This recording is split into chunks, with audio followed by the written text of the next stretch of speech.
तो अयोध्या में कांग्रेस पार्टी ने, इंडिया गठबंधन ने इनको हराया है। तो अगला स्टेप क्या है? अब इन्होंने क्या किया? अच्छा, अंदर की बात बताता हूं। अब यहां आया हूं, परिवार से बात हो रही, तो अंदर की इनसाइड ट्रैक बता देता हूं।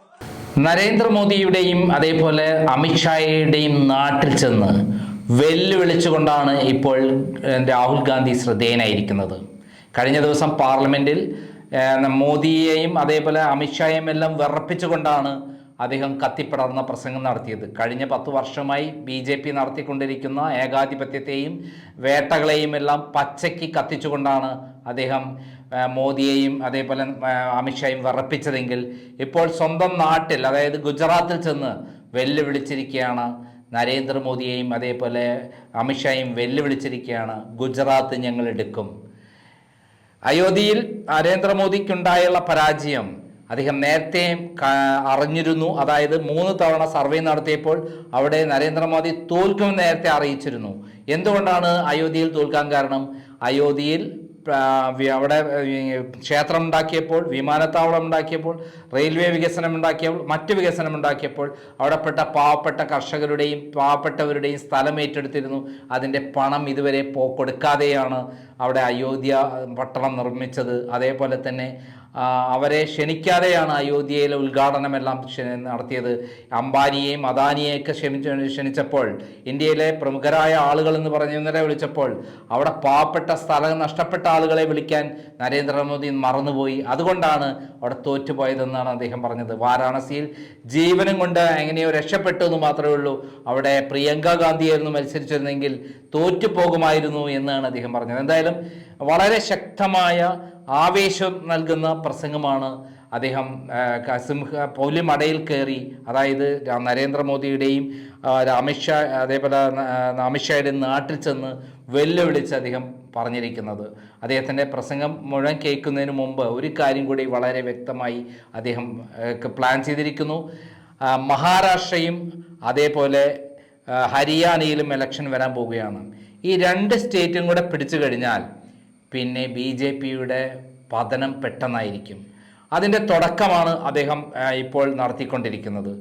മഹാരാഷ്ട്രയും അതേപോലെ ഡൽഹിയും അതേപോലെ ഹരിയാനയും പിടിച്ചു കഴിഞ്ഞാൽ, ഇലക്ഷൻ 1 വിജയം കോൺഗ്രസ് നേടിക്കഴിഞ്ഞാൽ, കോൺഗ്രസും ശിവസേനയും അടക്കമുള്ള മുന്നണികൾ നേടിക്കഴിഞ്ഞാൽ പിന്നെ കോൺഗ്രസിലേക്കുള്ള ഒഴുക്കായിരിക്കും. ഇപ്പോൾ തന്നെ കോൺഗ്രസിൽ നിന്ന് വിട്ടുപോയ പലരും, മനേകാ ഗാന്ധി അടക്കം, അദ്ദേഹത്തിൻ്റെ മകനടക്കം, അതേപോലെ ഗുലാം നബി ആസാദ് അടക്കം, ജ്യോതിരാജ് സിന്ധ്യ അടക്കം ഇതുപോലുള്ള പ്രമുഖരായ നേതാക്കന്മാരെല്ലാം കോൺഗ്രസിലേക്ക് ഇപ്പോൾ തിരിച്ചു വരാൻ തയ്യാറായിരിക്കുന്നു.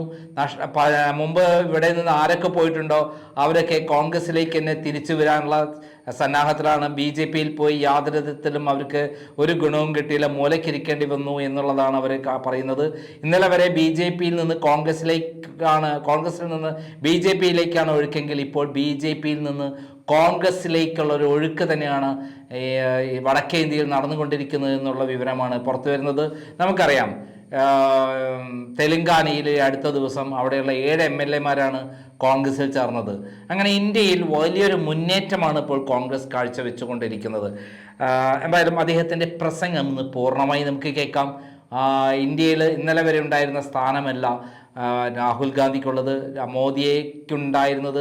ലോകം മുഴുവൻ ശ്രദ്ധിക്കപ്പെടുന്ന, ലോകം മുഴുവൻ ആരാധിക്കുന്ന ഒരു നേതാവായിരുന്നു മോഡിയെങ്കിൽ മോദിയുടെ വിഗ്രഹം തച്ചുടച്ച് പപ്പടം പിടിക്കുന്ന പോലെയാണ് കഴിഞ്ഞ തവണ പാർലമെന്റിൽ അദ്ദേഹം തകർത്ത് കളഞ്ഞത്. ഇപ്പോൾ മോഡിയേക്കാൾ 100 ഇരട്ടി വിലയും നിലയും അംഗീകാരവുമുള്ള നേതാവായി രാഹുൽ ഗാന്ധി വളർന്നിരിക്കുന്നു. എന്തായാലും അദ്ദേഹത്തിന്റെ പ്രസംഗം പൂർണ്ണമായി കേൾക്കാം. पार्लियामेंट हाउस में आपने देखा होगा कि अजीब सी बात है,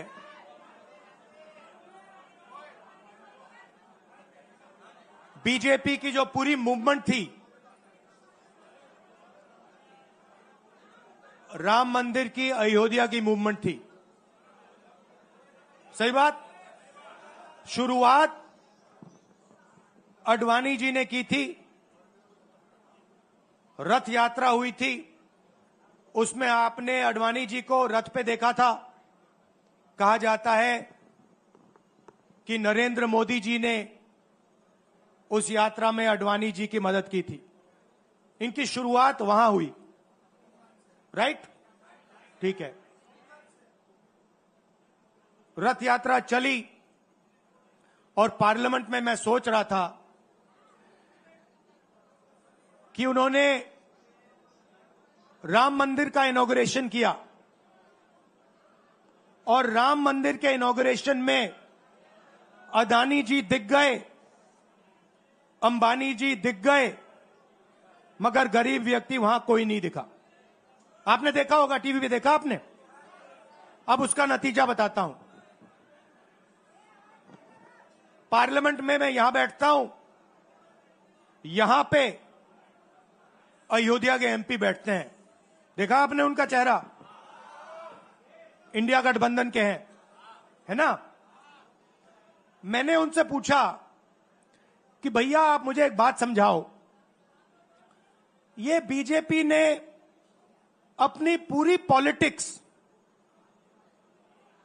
अयोध्या की पॉलिटिक्स थी। चुनाव के पहले इन्होंने राम मंदिर का इनॉग्रेशन किया, राम भगवान को पॉलिटिसाइज करने की कोशिश की, मीडिया में फैला दिया। मैंने उनसे पूछा भैया एक बात बताओ, यह हुआ क्या कि उन्होंने राम मंदिर का इनॉग्रेशन किया और इंडिया गठबंधन अयोध्या में चुनाव जीत गया? यह हुआ क्या? और मुझे जवाब उन्होंने दिया, मैं ये जवाब आपको देना चाहता हूं। उन्होंने कहा राहुल जी, मुझे पता लग गया था, तकरीबन 6 महीने पहले मुझे पता लग गया था कि मैं अयोध्या से लड़ूंगा, और जिस दिन मुझे पता लगा उस दिन मुझे यह भी मालूम था कि मैं सिर्फ लड़ूंगा नहीं, इंडिया गठबंधन अयोध्या से जीतने जा रहा है। मैंने कहा कि आपको कैसे मालूम? पूरी देश में, मीडिया में, सब जगह राम मंदिर का इनॉग्रेशन हुआ, तो आपको कैसे मालूम? उन्होंने कहा कि राहुल जी, जब मैं अयोध्या में लोगों से बात करता था तो मुझे अयोध्या के लोग सिर्फ 2-3 चीजें कहते थे। पहली बात कहते थे कि अयोध्या में मंदिर बनाने के लिए, क्लीन अप करने के लिए बहुत सारे लोगों से जमीन ली गई, बहुत सारे लोगों की दुकानें, घर तोड़े गए, और आज तक जिन लोगों के घर छीने गए, तोड़े गए, दुकानें तोड़ी गई, आज तक उनको नरेंद्र मोदी जी ने कॉम्पनसेशन नहीं दिया। पहली बात। जहां भी वो जाता था लोग उनसे कहते थे हमारी जमीन छीनी गई, सरकार ने हमें मुआवजा नहीं दिया। दूसरी बात, अयोध्या का इंटरनेशनल एयरपोर्ट बना, बड़ा एयरपोर्ट, जमीन किसकी गई? अयोध्या के किसानों की जमीन गई। आज तक उनको सही मुआवजा नहीं मिला। और तीसरी बात इन्होंने बताई मुझे, तीसरी बात, राहुल जी, अयोध्या की जनता को बहुत गुस्सा आया जब उन्होंने देखा कि राम मंदिर के इनॉग्रेशन में अयोध्या का एक भी व्यक्ति नहीं था। यह कारण थे। मगर मैं आपको यह कहानी क्यों बता रहा हूं? क्योंकि जो मूवमेंट आडवाणी जी ने चालू की थी, उस मूवमेंट को, जिसका सेंटर अयोध्या था, उस मूवमेंट को इंडिया गठबंधन ने अयोध्या में हरा दिया है। बहुत बड़ी बात कह रहा हूं। मतलब इनका पूरा जो सेंटर था, वहां पे हमने, आप जैसे कार्यकर्ताओं ने, कांग्रेस पार्टी के कार्यकर्ताओं ने, और आप जाके पूछिए वहां पे, समाजवादी पार्टी के किसी भी नेता से पूछ लीजिए और वो आपको बताएगा कि कांग्रेस पार्टी का कार्यकर्ता बब्बर शेर जैसे हमारे साथ खड़ा हो गया था, 1 इंच पीछे नहीं हटा। तो अयोध्या में कांग्रेस पार्टी ने, इंडिया गठबंधन ने इनको हराया है। तो अगला स्टेप क्या है? अब इन्होंने क्या किया? अच्छा, अंदर की बात बताता हूं। अब यहां आया हूं, परिवार से बात हो रही, तो अंदर की इनसाइड ट्रैक बता देता हूं। इनसाइड ट्रैक है, उसी एमपी ने बताया, राहुल जी यहां पे 3 बार सर्वे हुआ था। नरेंद्र मोदी जी वाराणसी से नहीं लड़ना चाहते थे, नरेंद्र मोदी जी अयोध्या से लड़ना चाहते थे। उनके सर्वेयर आए, 3 बार आए, नरेंद्र मोदी जी आए, और सर्वेयर ने उनको कह दिया, नरेंद्र मोदी जी अगर आप अयोध्या से लड़ेंगे, आप अयोध्या में हारेंगे। आप अयोध्या में मत लड़िए, क्योंकि अगर आप लड़ गए, आपका राजनीतिक करियर अयोध्या में खत्म हो जाएगा। इसलिए अयोध्या से नहीं लड़े, वाराणसी से लड़े। और वाराणसी में हमने 1-2 छोटी गलती कर दी, नहीं तो वहां उनको निपट लेते। मतलब आप देखिए, अयोध्या में उन्हीं के लोगों ने उनसे कहा कि हारोगे, और काशी में कितने से जीते? 1 लाख वोट से जीते। मतलब जान बचा के निकले हैं। सच्चाई है। जैसे मैंने पार्लियामेंट हाउस में कहा, हमारा काम, ये जो लगा रखा है मैंने आज, ये जो चिन्ह लगा रखा है, इसको क्या कहते हैं? अभय मुद्रा कहते हैं। ये आपका चिन्ह है, इसको भूलो मत। आप आज वापस जाओगे, अलग अलग धर्म के लोग हो आप, अगर आप अयोध्या से लड़ेंगे, आप अयोध्या में हारेंगे। आप अयोध्या में मत लड़िए, क्योंकि अगर आप लड़ गए, आपका राजनीतिक करियर अयोध्या में खत्म हो जाएगा। इसलिए अयोध्या से नहीं लड़े, वाराणसी से लड़े।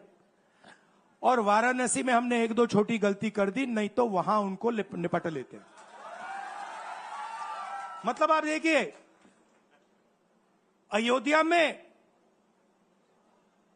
उन्हीं के लोगों ने उनसे कहा कि हारोगे, और काशी में कितने से जीते? 1 लाख वोट से जीते। मतलब जान बचा के निकले हैं। सच्चाई है। जैसे मैंने पार्लियामेंट हाउस में कहा, हमारा काम, ये जो लगा रखा है मैंने आज, ये जो चिन्ह लगा रखा है, इसको क्या कहते हैं? अभय मुद्रा कहते हैं। ये आपका चिन्ह है, इसको भूलो मत। आप आज वापस जाओगे, अलग अलग धर्म के लोग हो आप, हर धर्म में यह चिन्ह आपको दिखाई देगा। गुरु नानक जी की फोटो देखिए, महावीर की देखिए, बुद्धा की देखिए। इस्लाम में भी, जैसे मैंने पार्लियामेंट में कहा, दुआ मांगी जाती है, दोनों हाथ से ऐसे मांगी जाती है।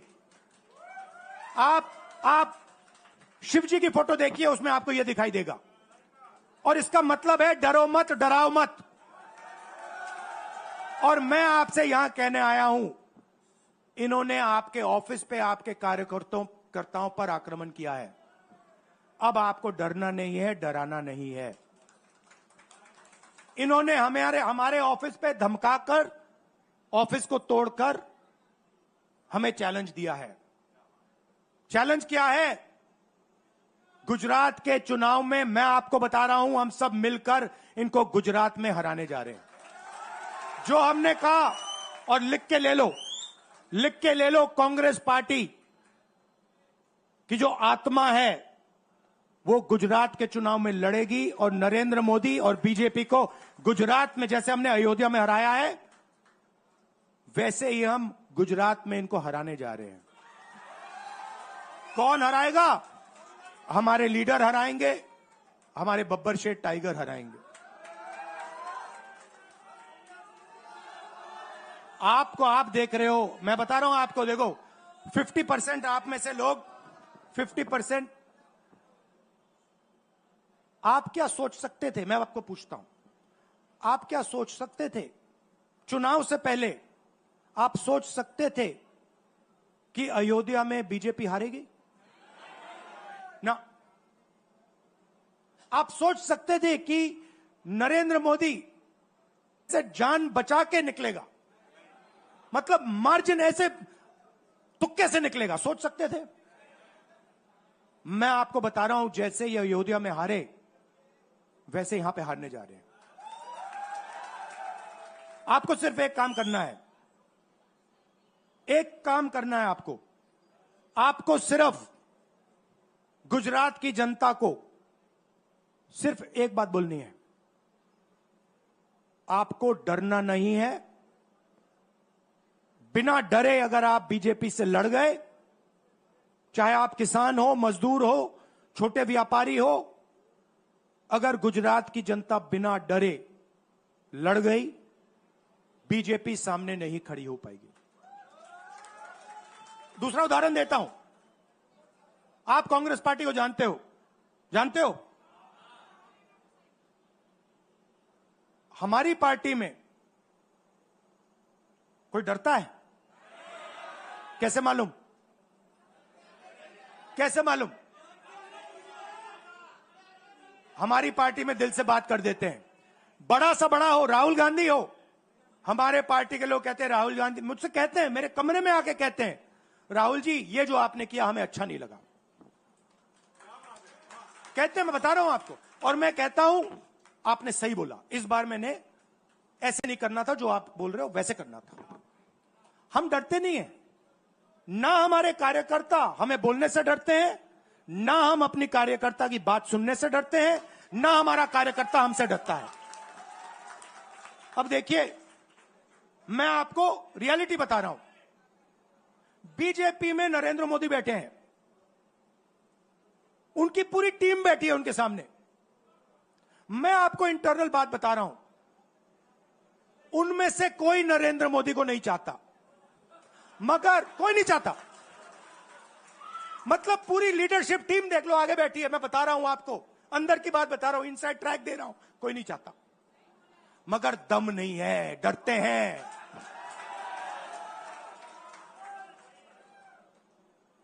अगर नरेंद्र मोदी जैसा लीडर कांग्रेस पार्टी में होता, पूरी कांग्रेस पार्टी खड़े हो जाती, कहती है नहीं हम डरते नहीं है, हटो यहां से। मगर उनकी पार्टी में दम ही नहीं है, उनके कार्यकर्ताओं में दम नहीं है।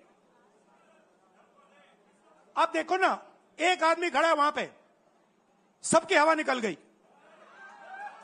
मतलब कार्यकर्ताओं की हवा निकल गई, आरएसएस की हवा निकल गई, सारे लीडर्स की हवा निकल गई। सच बोल रहा हूं ना। और हमारे मतलब छोटा सा छोटा कार्यकर्ता होता है, टाइगर होता है, आता है कांग्रेस प्रेसिडेंट के सामने, आता है राहुल गांधी के सामने, आता है, कहता है भैया मेरे दिल में ये बात है, आपको ना लगे मैं तो बोल रहा हूं। तो ये है कांग्रेस पार्टी। अंग्रेजों के साथ ये खड़े हो गए थे सारे के सारे आरएसएस वाले। हम लड़े थे, हम लड़े थे, हमने कहा, देश से हमने कहा था डरो मत, डराओ मत, हमने कहा था। बीजेपी के लोगों ने हाथ जोड़ के कहा था भैया डर गए हम, जो करना है कर लो। तो आप अपनी हिस्ट्री समझो, जो डर की भावना होती है ना, वो आप में नहीं है, उनमें है। और इसी के कारण मैं आपको बता रहा हूं, कांग्रेस पार्टी गुजरात में जीतेगी और गुजरात से ही नई कांग्रेस पार्टी बनेगी। क्योंकि कांग्रेस पार्टी, मैं गहरी बात बोल रहा हूं, मैं ऐसी आलतू फालतू बात नहीं करता हूं। देखिए, कांग्रेस पार्टी बनी कहां थी? मतलब हमारे जो सबसे बड़े नेता थे, जिन्होंने रास्ता दिखाया था। आप क्या सोचते हो, जब यहां अंग्रेज राज करते थे, क्या डर नहीं था? गुजरात के व्यक्ति ने कहा था, महात्मा गांधी ने देश को कहा कि देखो, डरो मत, डराओ मत। और आग गुजरात से शुरू हुई थी। और आज अगर कांग्रेस पार्टी है तो वो पार्टी, वो भावना, वो सोच गुजरात से शुरू हुई थी। इसीलिए जब इन्होंने हमारा ऑफिस तोड़ा, मैंने सोचा भैया मौका मिल गया, अब हम इनको सबक सिखाएंगे। जैसे इन्होंने हमारा ऑफिस तोड़ा, वैसे ही हम उनकी सरकार को तोड़ने जा रहे हैं। अच्छा, अब मैंने डरो मत की बात करी, मगर एक शिकायत भी है। एक शिकायत भी है। यह भी नहीं है कि कांग्रेस पार्टी गुजरात में कमियां नहीं है, ये कहना पड़ेगा, कहना पड़ेगा। कमी क्या है? एक कार्यकर्ता ने मुझे बहुत अच्छी तरह बताया, कांग्रेस पार्टी के कार्यकर्ता ने, राहुल जी, कहता है मुझे, राहुल जी, ये कांग्रेस पार्टी में एक मुश्किल है, दो तरीके के घोड़े होते हैं, एक रेस का घोड़ा होता है, दूसरा शादी का घोड़ा होता है। ये आप कभी कभी कांग्रेस पार्टी क्या करती है, रेस के घोड़े को शादी में भेज देती है और शादी के घोड़े को रेस में लगा देती है। तो उसने कहा ये आप बंद करा दीजिए, रेस के घोड़े को आप रेस दौड़ाइए और शादी के घोड़े को आप शादी में भेजिए। तो ये हमें गुजरात में करना है। जो रेस का घोड़ा है, जो तैयार है, दौड़ने के लिए तैयार है, उसको रेस में लगाना चाहिए। और जो हमारे शादी के घोड़े हैं, जो हैं, वो हैं, उनको हमें शादी में, बारात में नचा देना चाहिए। तो अब मेरा कहना है कि यह काम सीरियसली करना है। हम पिछले चुनाव में, आप भी जानते हो, मैं भी जानता हूं कि हम बीजेपी से पिछले चुनाव में नहीं लड़े थे, ठीक से नहीं लड़े थे। उससे पहले चुनाव में 2017 में हम 3 महीने कह लो, 4 महीने कह लो, 4 महीने 3 महीने हम लड़े और नतीजा आपने देखा। आपने देखा, गुजरात के सीनियर नेताओं ने मुझे बस में कहा, मैं बता रहा हूं आपको इनसाइड ट्रैक, मुझे बस में कहा कि राहुल जी, गुजरात में हमें 40 सीटें मिलेंगी। मैंने उनसे कहा 40 नहीं, हम चुनाव जीतने जा रहे हैं। और 16 सीट से हम चुनाव हारे। अब 3 साल है, 3 महीने में हम फिनिश लाइन तक पहुंच गए थे। 3 साल में हम फिनिश लाइन को मतलब उधर पीछे छोड़ के निकल जाएंगे। मैं आपको यहां कह रहा हूं कि आप लोग गुजरात में कितने साल बाद, 30 साल हो गए, 30 साल हो गए, मैं आपको बता रहा हूं, मानो ना मानो, आप में से 50% अभी मान रहे हैं और 50% कह रहे हैं नहीं भैया नहीं होगा। जो 50% मान रहे हैं, मैं आपसे बात कर रहा हूं, जो 50% मान रहे हैं, मैं आपसे बात कर रहा हूं, आप लड़ जाओ और ये बाकी 50% बैठे हैं, उनकी माइंड बदल दो, नैया पार हो जाएगी, सरकार बन जाएगी। और मैं आपसे कहना चाहता हूं कि एआईसीसी की टीम, राहुल गांधी, मेरी बहन, सारे के सारे सीनियर लीडर आपके साथ यहां खड़े होंगे, आपके साथ मिलकर इनकी सरकार को तोड़ेंगे। आपने बहुत सहा है, बहुत लाठियां खाई हैं, बहुत अपमान हुआ है आपका, गालियां खाई हैं आपने, अब बहुत हो गया। अब इनको हमें सबक सिखाना है और हम इनको हराने जा रहे हैं। और नफरत से नहीं, मोहब्बत से मोहब्बत से, आप देखना, मोहब्बत से हम इनको हराएंगे। कैसे? क्योंकि नरेंद्र मोदी जी का जो विजन था, वो गुब्बारा जो था वो फट गया है, फटाक से वो फट गया है। आप सोचिए, पार्लियामेंट हाउस में नरेंद्र मोदी वहां बैठे, मैं यहां, और मैंने प्रधानमंत्री जी उनके सामने कहा कि नरेंद्र मोदी जी, आप एक व्यक्ति भी नहीं कह सकता हूं, पता नहीं आप क्या हैं, क्योंकि आपने ही कहा कि मैं नॉन बायोलॉजिकल हूं, मैं बायोलॉजिकल नहीं हूं, और मेरा सीधा डायरेक्ट कनेक्शन है ईश्वर से। अरे भैया, आपका डायरेक्ट कनेक्शन है ईश्वर से, तो अयोध्या कैसे हार गए? कैसे हार गए? तो हमारे प्रधानमंत्री सोचते हैं कि बाकी सब लोग बायोलॉजिकल, गुजरात की जनता बायोलॉजिकल, गांधी जी बायोलॉजिकल, हिंदुस्तान के किसान मजदूर सब लोग बायोलॉजिकल, और नरेंद्र मोदी नॉन बायोलॉजिकल।